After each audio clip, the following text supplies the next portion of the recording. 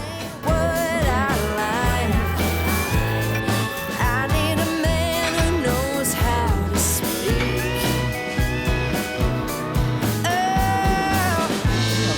think you're the side. कैसा खाना था खबगास भी? अच्छा था, 2 बिल दिए वाले ने। बिल दिखाएं।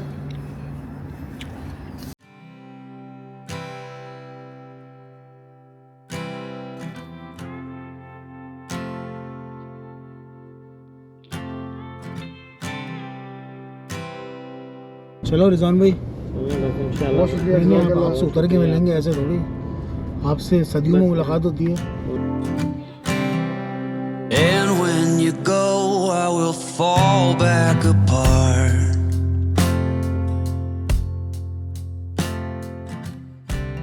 Find pieces. बिस्मिल्लाहिर्रहमानिर्रहीम। अल्लाहुम्मा फ़्तह ली अब्वाबि रहमतिका। ये हम एंटर हो गए हैं सुल्तान कबूस ग्रैंड मॉस्क, और ये सामने से माशाल्लाह क्या ज़बरदस्त खूबसूरत किस्म की मस्जिद है। ये क्लासिक मस्जिद का जो अंदरूनी अहाता है वो तो काफ़ी बड़ा है, लेकिन इसके अलावा बाहर भी बहुत ज़बरदस्त है। और ये हर जगह बाउंड्री वगैरह जो है वो बनी हुई है। 100 meters, turn right. Turn right, then turn right. चारों तरफ से खूबसूरत किस्म की एंट्रेंस है। आप देख सकते हैं कि एक गेट उस तरफ है एंट्री का, एक जहाँ पे इस वक्त मैं पार्किंग पे जा रहा हूँ वहाँ पे भी गेट है। Sharp left. सुभान अल्लाह, कमाल हो गया। Head southwest, then turn left.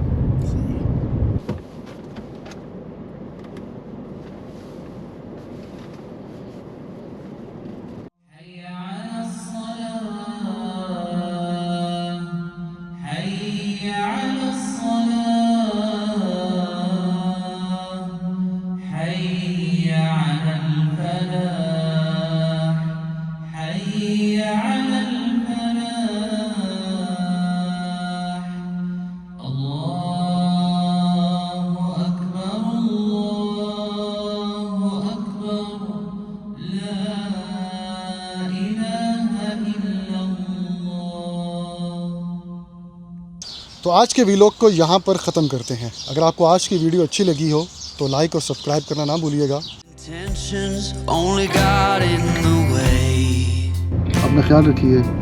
अल्लाह हाफिज़, बाय बाय।